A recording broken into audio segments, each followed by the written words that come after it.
हो गया भोजन? भोजन तो करके आ गए। गाना सुनाई दे रहा है? हाँ, गाना सुनाई दे रहा है? भोजन करके आ गए बाहर बाहर। गाना सुनाई दे रहा है? गाना? नहीं नहीं। मेरे पड़ोस में बारात आ रहा है। आज है बारात है का? हाँ।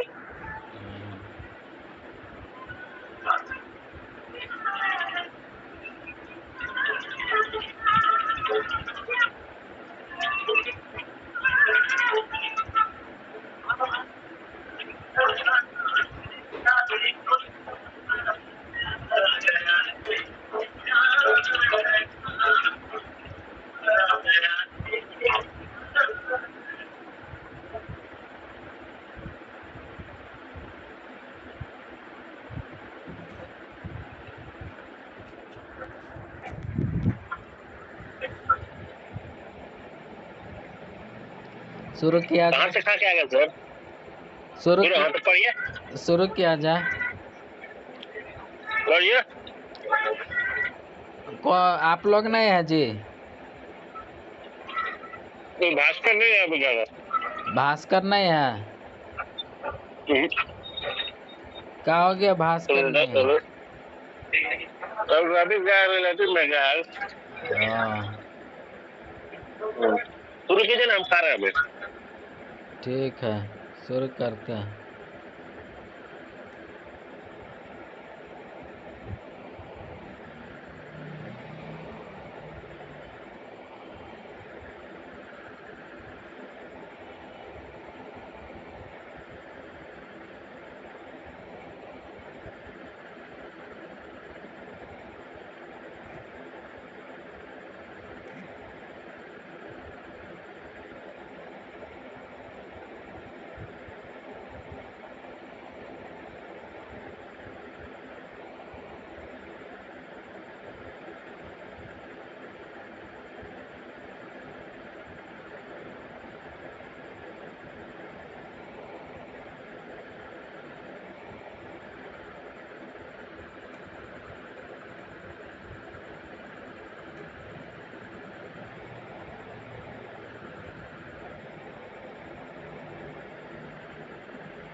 किधर चल गया? हाँ, शुरू किया जाए। हाँ सर, बिल्कुल पढ़िए।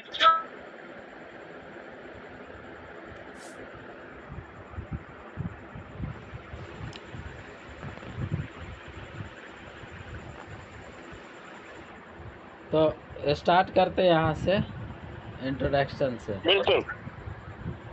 है ना? इंट्रोडक्शन से शुरू किया जाए। तो आज हम लोग पढ़ने वाले हैं फ्रांसिस स्कॉट की भी लिखा हुआ है ना, की तो हमको नहीं देखने का है। फ्रांसिस स्कॉट फिट्जजेराल्ड, जन्म हुआ था आपका 1896 और डेथ हुआ 1940। इंट्रोडक्शन है फ्रांसिस स्कॉट की फिट्जजेराल्ड, सितंबर 24, 1896 बर्थडे एंड डेथ हुआ दिसंबर 21 1940, यानी दिसंबर 91 1940 को इसका डेथ हो गया। ठीक है। वाज एन अमेरिकन नॉवेलिस्ट है, याद रखना, एक नॉवेलिस्ट है। दूसरा शॉर्ट स्टोरी राइटर है। तीसरा स्क्रिप्ट राइटर है और widely regarded as one of the greatest American writers of the 20th century. 20वीं सदी का एक महान कई सारे अमेरिकन राइटरों में से एक महान राइटर था। He is best known for his depiction of the judge, क्या है जी? डिपिक्शन ऑफ द जज एज का जो है अपना वर्णन किया हुआ है, उस वर्णन के लिए इनको बेस्ट जाना जाता है। द टर्म, जो टर्म था यहाँ बोला कि एक टर्म है, ये टर्म ठीक है, ही हिमसेल्फ कॉइंड, इन्होंने खुद ही कॉइन किया था, द जज as. His works explore themes of wealth, love, idealism, and American dream, often with a tragic undertone.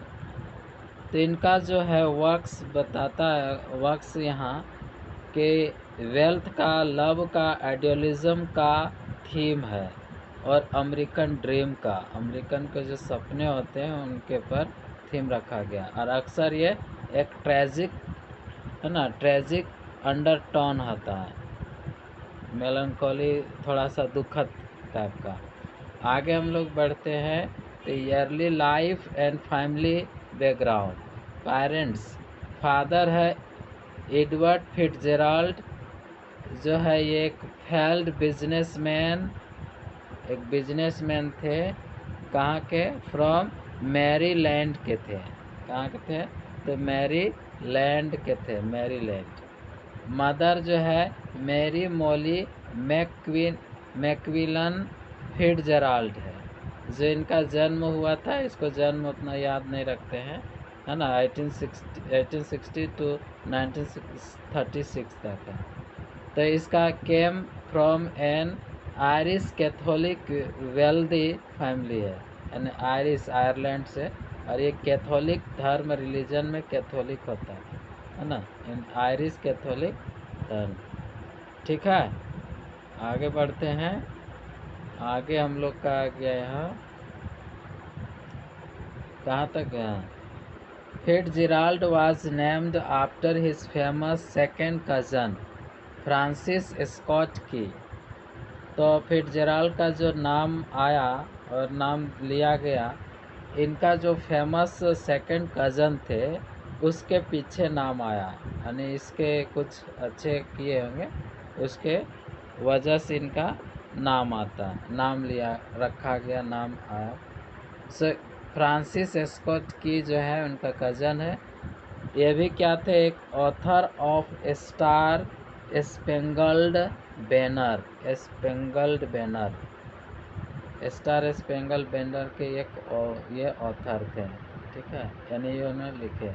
His family struggled financially, इनका फैमिली जो है फाइनेंशियल पर स्ट्रगल्ड किए, but his mother's inheritance allowed him to attend prestigious schools, यानी सबसे उत्तम जो schools होते हैं वैसे स्कूलों में अटेंड करवाया, किसको, तो है ना, फ्रांसिस क्या था, फिट्जराल्ड को ना, फ्रांसिस क्या था जी, फ्रांसिस एस्कॉट, फ्रांसिस एस्कॉट की फिट्जराल्ड को, है ना, ये उसका मम्मी का इनहेरिटेंस था, जो मम्मी का क्या होता है, पूर्वज, उनके माँ बाप का या कुछ हो, उससे वो करवाया और अच्छे स्कूल में उसको नाम क्या बोलते हैं, स्कूलों में पढ़ाया लिखाया, जो भी है। आगे बढ़ते हैं, इनका एजुकेशन, इनका जो एजुकेशन है, अटेंडेड संत पॉल एकेडमी, जो है 1908 टू 1911 तक इन्होंने सेंट पॉल एकेडमी में इन्होंने क्या किया, पढ़ाई किया इस स्कूल में। वेंट है ना, न्यूमैन स्कूल, उसके बाद 1911 से लेके 1913 तक, यानी 2 साल ये न्यूमैन स्कूल में गए और पढ़ाई किए। इनरोल्ड ए प्रिंसटन यूनिवर्सिटी, अब इन्होंने प्रिंसटन यूनिवर्सिटी में पढ़ाई किए, but left without graduating to join the army during world war second. उसी समय वर्ल्ड वार हो रहा था, उसी समय तो उन्होंने बिना डिग्री, ग्रेजुएशन का बिना डिग्री लिए हुए, या आर्मी सेकेंड वर्ल्ड चल रहा था उस समय, आर्मी में ज्वाइन करते हैं, ज्वाइन किए। आगे बढ़ते हैं, तो आगे हम लोग का देखने को मिलता है कि इसका लिटरेरी कैरियर क्या रहा, साहित्य का जो है जीवन कैसा, मेजर वर्क्स। पहला देख रहे हैं नॉवेल्स है। पहला है कि दिस साइड ऑफ पैराडाइज, यानी दिस साइड ऑफ पैराडाइज जो है 1920 में आया, जिसमें करेक्टर्स हैं एमोरी ब्लेन, रोजालिंड कोनेज और इली, ठीक है, इलिनोर स्वेज। ये हमारा इलिनोर स्वेज करेक्टर है, रोजालिंड कोनेज करेक्टर है, और ये अमोरी ब्लेन जो है करेक्टर है। थीम बात करें, थीम यहाँ पे दिया हुआ है, यूथ पर थीम है, लव पर है और डिसइल्यूजमेंट पर है। The search for identity in post world war America का जो पोस्ट वर्ल्ड वार फर्स्ट हो रहा था, उस समय अपने पहचान के लिए इन्होंने क्या कर रहे थे, सर्च कर रहे थे पहचान बनाने का। सिग्निफिकेंस है फिट्जजेराल्ड्स डेब्यू नोवेल रहा, विच ब्राउट हिज इंस्टॉल्ड फ्रेम। यही नोवेल जो है इनको आगे लाया और उनको फेम बनाया, ठीक है, फेम किया। नेक्स्ट नोवेल है the beautiful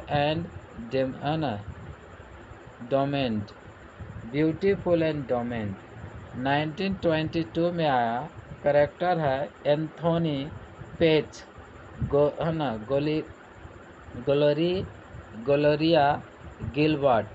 Gloria Gilbert, Anthony पेच, दो करेक्टर है मेन। यहाँ थीम है मोरल डिके, यानी साहित्य क्या बोलते हैं, जो मोरल है नैतिकता का भ्रष्ट होना, नैतिकता खराब होना, नैतिकता का डाउन होना, ठीक है। और the corrupting influence of wealth का भी प्रभाव पड़ा, करप्ट का। And decline of the American dream, और जो अमेरिकन का सपना था, अमेरिकन लोगों का सपना, वो भी टूट गया, यानी डिक्लाइन हो गया, झुक गया। स्टाइल है ये नेचुरलिस्टिक है ना, जो प्राकृतिकवाद बोलते हैं।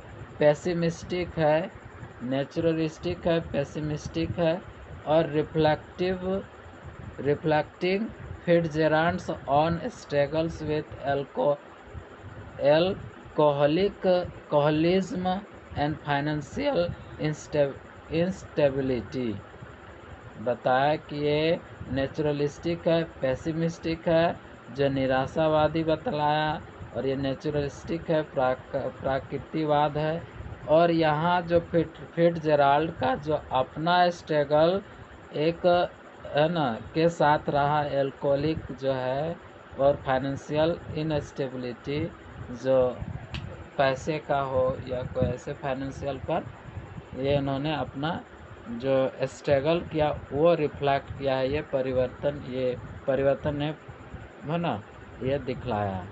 आगे चलते हैं नोवेल से थर्ड की ओर।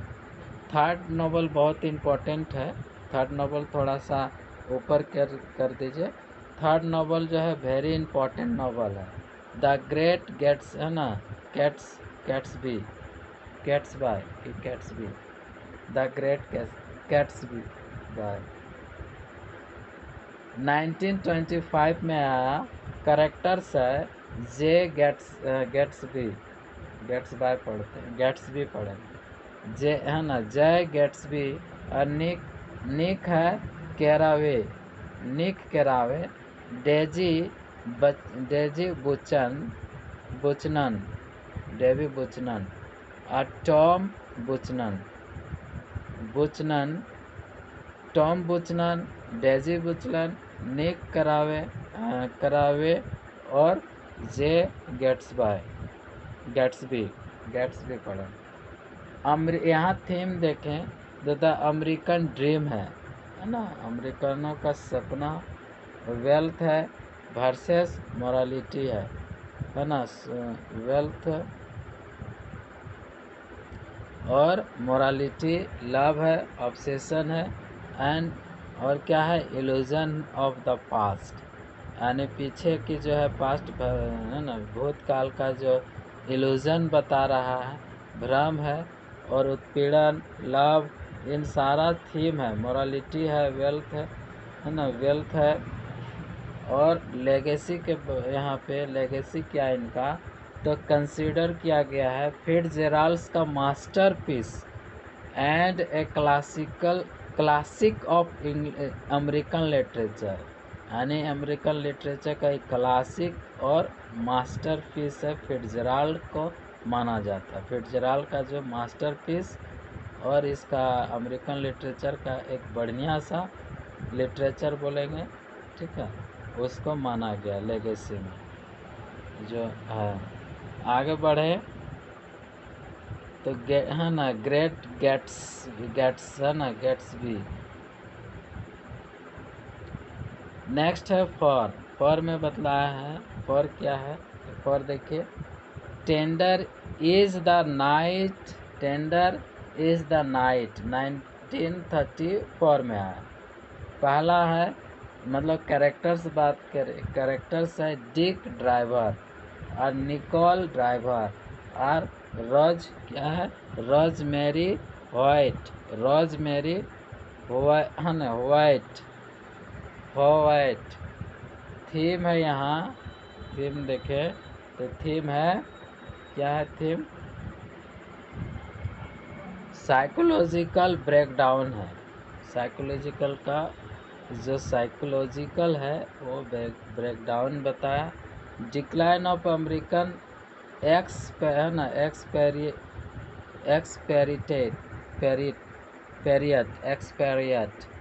इन यूरोप, यानी अमेरिका का एक्सपेरियट डिक्लाइन, यूरोप में अमेरिकन एक्सपेरियट है उसको डिक्लाइन लिखा है, मीन्स है ना, डाउन किया गया है। And the cost of success, success का कीमती, और ये सब इनका थीम रहा। साइकोलॉजिकल ब्रेकडाउन हुआ, यानी ये खराब हुआ साइको का। फिर यहाँ अमेरिकन एक्सपेरियट क्या मीनिंग होता है, बहुत अच्छा ही मीनिंग होता है। इसका डिक्लाइन हो जाता है ना, यूरोप में। बैकग्राउंड है inspired by Fitzgerald's wife, Fitzgerald's wife और Zelda's mental illness and their trouble marriage. तो यहाँ बैकग्राउंड में क्या बतला है कि इंस्पायर्ड हुआ था फिट्जजेराल्ड्स का ये नोवेल, फिट्जजेराल्ड्स का जो वाइफ है, फिट्जजेराल्ड्स का वाइफ जेल्डा का मेंटल इलनेस से ये इंस्पायर्ड हुआ और उनके जो है समस्याओं का, मेरे समस्या है उस पर बैकग्राउंड किया गया, उस बैकग्राउंड से ये इंस्पायर्ड होकर लिया। नेक्स्ट है यहाँ the Last Tycoon, Last Tycoon जो है अनफिनिश्ड रहा, 1941 में आया। कैरेक्टर है मोनरो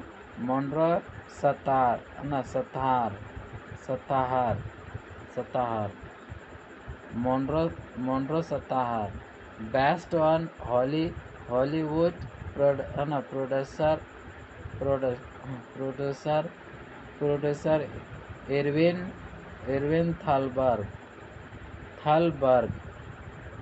थलबर्ग, ये प्रोड्यूसर है, हॉलीवुड प्रोड्यूसर। ये बेस्ट क्या है कि हॉलीवुड का जो है, हॉलीवुड का प्रोड्यूसर है, प्रोड्यूसर का नाम इरविन थलबर्ग पर ये आधारित है, ठीक है। नेक्स्ट है थीम यहाँ, तो थीम है the golden age of Hollywood, ambition, power ambition, और हॉलीवुड का जो है सुनहरा एज है, सुनहरे एज पर ये थीम है। आगे बढ़े तो पस्थुमस पब्लिकेशन हुआ ये द लास्ट, है ना, टाइकून को, लास्ट टाइकून को, एडिक्टेड and published by Edmund Wilson after Fitzgerald's death. Fitzgerald's का जो है ना, डेथ होने के बाद जो है एडमंड विल्सन ने एडिट करवाया, लिखवाया और इसको पब्लिश्ड भी करवाया। तो 1941 में ये आया। आगे बढ़ें तो शॉर्ट स्टोरी है। दूसरा में हम लोग देखते हैं तो इसका शॉर्ट स्टोरी है, short story collection. Fitzgerald wrote over 160 short stories, many from the commercial magazines, है ना, कॉमर्शियल मैगजीन्स के लिए बहुत सारे लिखे हैं, like the Saturday evening post. Saturday evening post क्या है, ये इनका, ठीक है, मैगजीन क्या बोलेंगे, इसका शॉर्ट स्टोरी है ना, ये मैगजीन बोल रहा है, commercial magazines like Saturday evening post, है ना, यानी ये मैगजीन रहा सैटरडे इवनिंग पोस्ट जो कॉमर्शियल मैगजीन्स है, उसमें उस मैगजीन में इनका शॉर्ट स्टोरी है। मेजर कलेक्शंस है ना, फ्लेपर्स एंड फिलोसोफर्स। फ्लेपर्स एंड फिलोसोफर जो है ये 1920 में आया। नोटेबल स्टोरीज है स्टोरी द आइस प्लेस ना, places place ice place palace पढ़ेगा, sorry, the ice palace,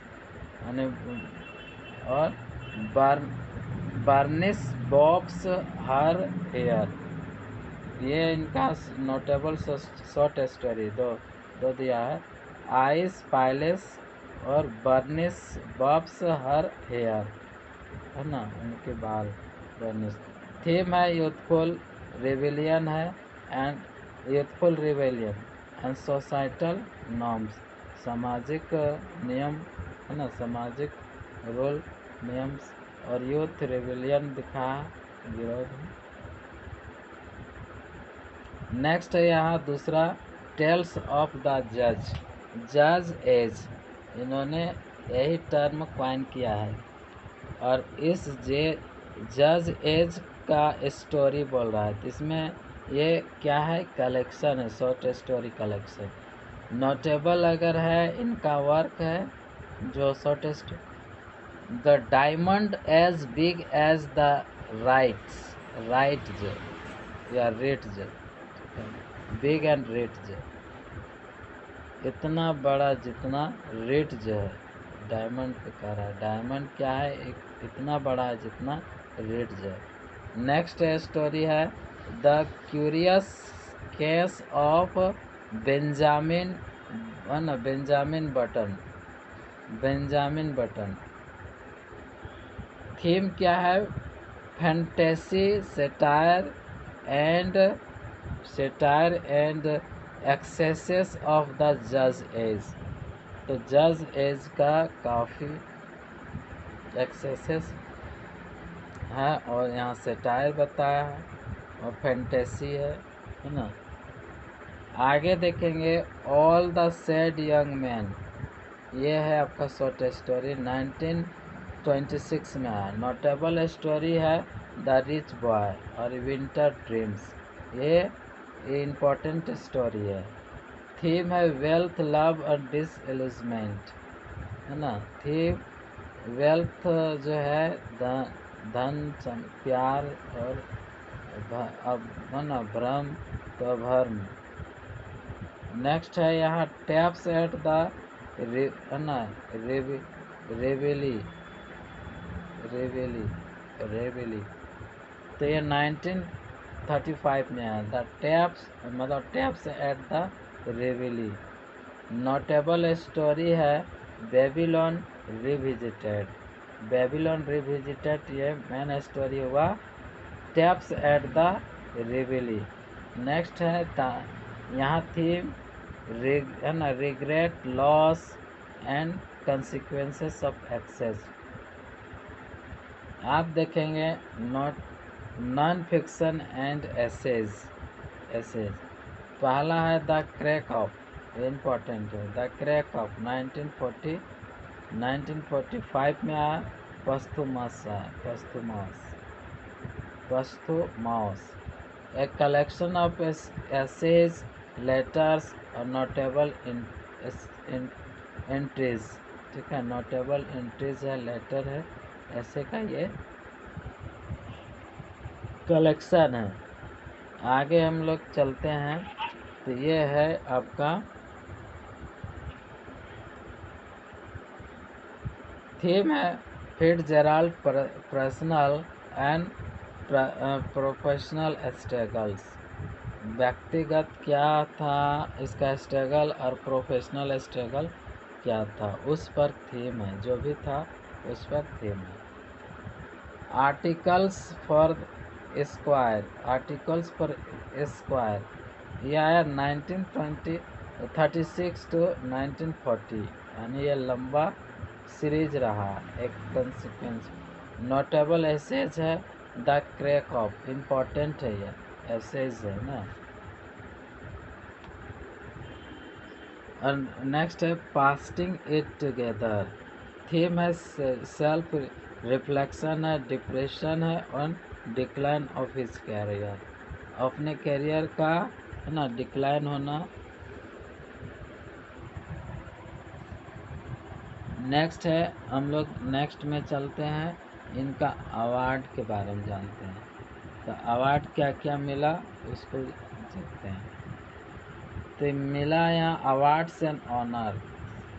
फिट्जजेराल्ड did not receive major literary awards during his lifetime but posthumously, मतलब जीवन भर में इन्होंने कोई ऐसे बड़ा साहित्य अवार्ड्स जो पुरस्कार है नहीं प्राप्त किया, लेकिन पोस्थुमसली मरणोपरांत होने के बाद उन्होंने मिला। पहला है नेशनल बुक अवार्ड जो 1951 में आया। इसमें किस लिए, तो फॉर द लास्ट टाइकून पर यहाँ जो है दिया गया है। यहाँ देखिए मॉडर्न लाइब्रेरीज 100 बेस्ट नॉवेल्स, इसमें से देखिए 100 बेस्ट नॉवेल में से सबसे क्या है द ग्रेट, ठीक है, द ग्रेट गेट्स है ना, Gatsby ranks number 2। Time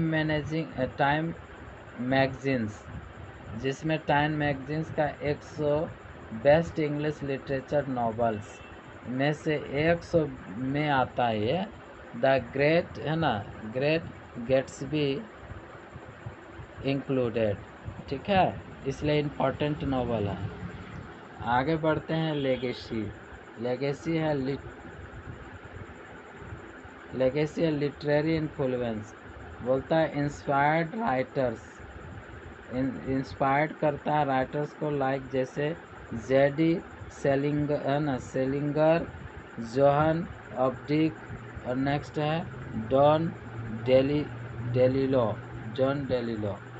culture impact के देखेंगे तो यहाँ है कल्चर इम्पैक्ट है, his works remain central to American literature studies. इनके जो वर्क हुआ ये क्या रहा कि जो है अमेरिकन लिटरेचर का एक केंद्रित रहा, एक सेंटर रहा जो स्टडी करते हैं। फिल्म एडाप्टेशंस में द ग्रेट गेट्स, देखिए यही है ग्रेट गेट्सबी जो है मल्टीपल वर्जन आया। बेंजामिन बटन जो 1908 में। अब आते हैं इनका पर्सनल लाइफ, थोड़ा आगे बढ़ाइए,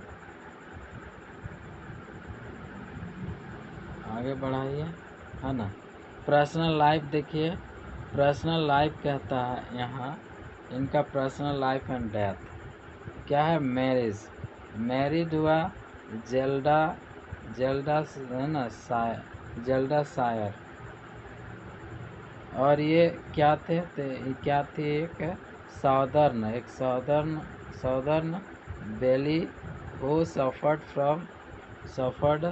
फ्रॉम ये एस्किजोफेरिना